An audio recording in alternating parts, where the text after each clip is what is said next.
we have to elect principled leaders, leaders that have a principle base. So that way you don't have to guess where they're going to stand. You know where they're going to stand on certain subjects and certain things. I wanted to open it up to question and answer. I know that you guys have been here. You've heard what I have to say. I wanted to recognize Representative Cox here, who has just been great with answering my phone calls, and I ask questions. I have to tell you, I ask questions from every resource that I can ask questions from, and that's what it's about. It's about us working together and getting rid of some of these problems. So I am ready to. Mia has never professed to know everything, but she does profess a profound ability to want to find out. She really does. She wants to find those answers, and she looks for them, and I have been unbelievably impressed with that. Okay. In 2008, you mentioned that I had $25 million worth of projects as an architect stop.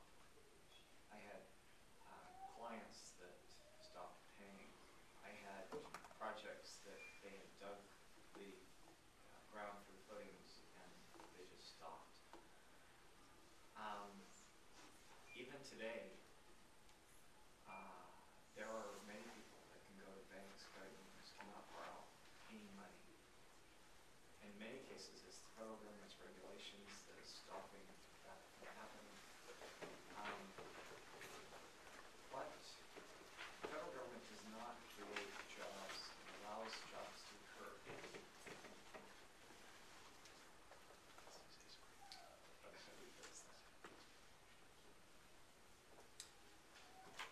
I completely understand what you're saying. I want you to know that I understand.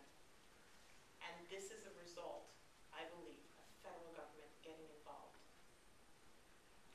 And the banking industry doesn't, on their own, private banking industry does not give a loan to somebody. It's because usually there's no collateral or they don't take certain risks. But when you've got the full backing of a government and you're able to go ahead and get loans and give loans to people that actually can't afford it, what you end up with is you end up with a situation like this. We had thousands of homes, spec homes, that were completely empty. You know how you fix it? You fix it by getting government out of what it's not supposed to do. That's how you fix it. Because I believe that the private market, free economic system, we're the ones that decide what the supply and demand is going to be. We're the ones that decide this. Federal government does nothing but predict, take chances. Some of them can't even boil spaghetti noodles, and yet they're making decisions for in our country. None of them, I can tell you, none of them know your business intimately. Not one. Yet they get to make decisions for you on your businesses. They get to tell you how many loopholes to jump through, and guess who gets to pay for it? You do. I promise, I can tell you this right now. I don't need a job. I can tell you this. I hope you sense the sincerity of this. I hope you understand this. I don't need a job. I will do everything I can to get government out of your hair. My job is to make sure that when I get home, the people in Washington are a lot less powerful. If it's the other way around, then it's going completely backwards.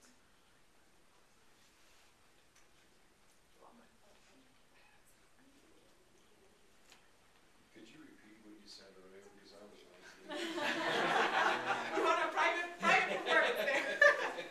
That's okay. He didn't get the memo. Like I said, I would love to answer questions. Just go ahead and No one else is. go ahead. Real simple one to start with. Since limiting the term of a congressman was going to take a constitutional amendment, how long do you plan on serving? You know, I could give you an answer. The answer would be 2 years, and then I can go home and hang out with my family. Well, it won't be done. That'd be great. But we know that that's not the case. I do support term limits. I don't have any problems with it. Again, I'm not going to do this to provide for my family. I believe that if I could do something that is going to change this country, positively that it's my duty to do this. Again, I think I forgot who said it at the last debate. They said if you're going into politics because you're dependent on that to make your livelihood, then you shouldn't go into politics. I agree. I certainly can tell you this, again, as mayor, it's service. That's what it is. There was an opportunity. The council wanted to vote to make me a full-time mayor. And I said, you know what? This is a service. I'm perfectly fine with it. I use my own car, my own phone, my own computer, my own everything. Because I cannot truly say that, yes, I'm giving back, I'm doing all of these things. So that's not, I'm okay with term limits. If there's an amendment to term limits, I would be fine with that. I'm perfectly fine with that. What about inside trading? You mean inside trading? The inside trading, You where mean the between congressmen- politicians? No, That's right. no, Congressmen are allowed to buy and sell stocks on the information they learn in committees and Before- councils and everything. Mhm. You didn't. And never have to disclose that at all. That's why they all make millions. Yeah, I mean, They go there and get $150,000 a year and retire, with millions and millions. yeah, So they're bringing in backwards. $1 million a year. So You didn't know that, backwards. did you? So backwards. No, that's not what I'm focused on. I'm not focused on these things. Really? Can you imagine me saying, "Can I trade, Fred? You're a congressperson. This is not where I'm doing my research. This is not where my focus is. I'm not going saying, can we trade here? I mean, how am I going to make money? That is so That's not what my they do. focus. That's completely That is a- They have a inappropriate. hearing, they know. It's inappropriate. Yeah, It's but- inappropriate that the benefits are better than the people that are funding the benefits. It's completely inappropriate. It's inappropriate. And what are you gonna do about it? I'm not going to trade.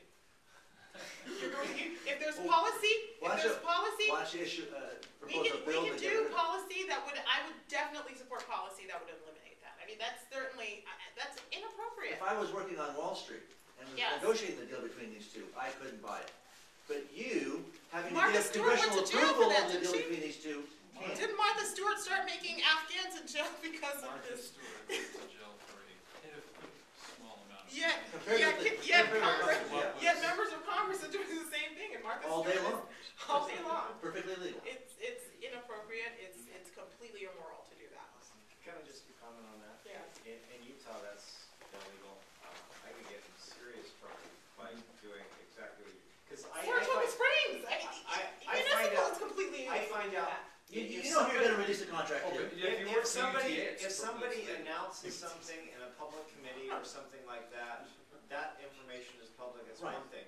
But if I'm in a position where I know something that is not public, Right. and I provide that to somebody else, or do something so that either I get benefit or they get benefit, Right. I'm in serious trouble. Exactly. And if- But Congress can do it all day long. Let me tell you, And on a you- municipal level, you can't do that. If there Right. is something that you do that actually benefits you and you make money from a decision that you make, you go to jail. You can't do that. Not in Congress. Well, they don't balance a budget either. That's true. There's a fine line that goes, pretty close to that, is that you're not subject to laws that you enact. Otherwise, it may influence the way you vote on certain matters. But I think that it's just like healthcare. None of the congressmen are required to have that. I think that when they vote a bill, they should have to live the same way that we live, even though it may influence the way they vote. That might be a good thing too. I think it's good. Yeah, Very good. Yeah, yeah. Not being above the law. I agree. Nothing else to add there. I concur. I don't think there's a lot of Come on, you questions. guys are going easy on me. Bring some questions. Go ahead. We talked the other day, and I asked the question, which I like to ask of all elected officials, what's the purpose of government? In your heart of hearts, what is the specific purpose of government? And Mia responded, government's sole purpose is to defend your God-given liberties, your God-given agencies, which is right on exactly what I believe government's for. Government should be one, I don't know what you'd say, it should be a tenth the size it is right now. It is so far out of bounds, so far just screwed up. How do you unscramble the egg? I don't know. But that's the reason I don't have questions, is because I understand principles that you stand upon. I understand your foundation, and so it's easy to.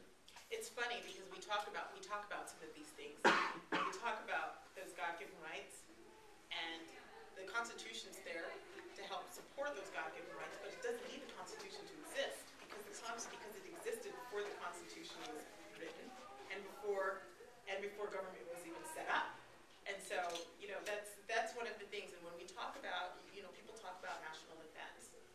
I mean, it's the one thing that government should be doing, and really national security, making sure that we are protected from threats, both domestic and foreign. That's what we should be doing. And it's funny because in different aspects we neglect to do some of that. We neglect we neglect some of what our duties are, and we focus so much on these other things. So. I've told people that one of the greatest gifts that we were given by our Maker is a gift of freedom.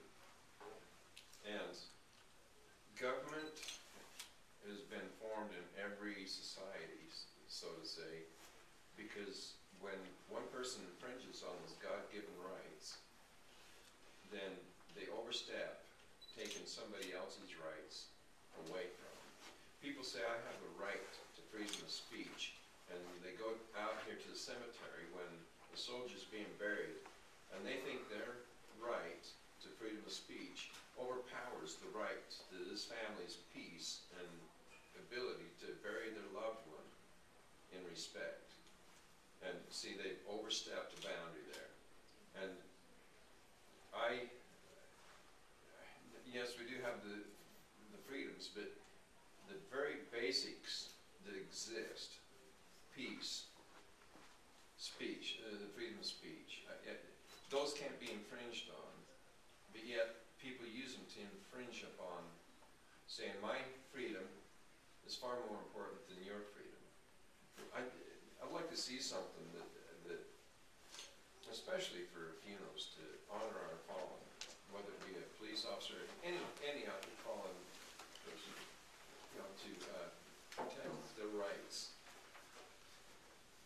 Well, I find that interesting too. When I told you on a local level, we deal with things that are really simple, but to me, things that hit the core. For instance, the big debate was the chicken debate, whether to have chicken or not have chickens. And I'm not a big chicken fan, but it's just, if you want to have chickens, it's perfectly fine. Chicken flies over the coop, it's mine, it's dinner. But I don't mind the chickens, it's the rooster. It's the rooster that just goes. That wakes up at 4 o'clock. If it continues to wake you up at 4 o'clock in the morning, you choose not to have a rooster, then you've got a legitimate complaint because they are infringing upon your rights. I might not wake up this morning. Here's one of the things I find really interesting. Who are they upset with? Who are they upset with when they go and they start? They're upset with the fact. Go. It's funny. Occupy Wall Street. This whole thing. Go to Washington and pick it. Go to Washington. If that's what you're upset with, why are you going to this poor family who just lost a loved one that fought for your freedoms? Just put their lives on the line. Why are you going there? I love Thomas Sowell. Who knows Thomas Sowell? He is just, I think he's just, one of the greatest things I thought he said is like, gosh, growing up, I would have never imagined having as much time to spend like a week at a park, just hanging out and protesting at a park. He's like, no, who has time to do that? Go to work. That's what he said. Go to work. I never thought I'd have that. And, he's very, one of the things that he said, I was listening to a clip, and he was talking about this lady was talking about the bottom 20% and how the bottom 20% has to be subsidized. The bottom 20% has to be subsidized. So he said, this lady was saying, there's always going to be a bottom 20%. He says, there's always going to be a bottom 20%. Will always be. He's like, it's always going to be. Because it's always renewing itself. He's like, there's a difference between that bottom 20% making nothing and that bottom 20% making $20,000 and that bottom 20% making $50,000. What we're trying to do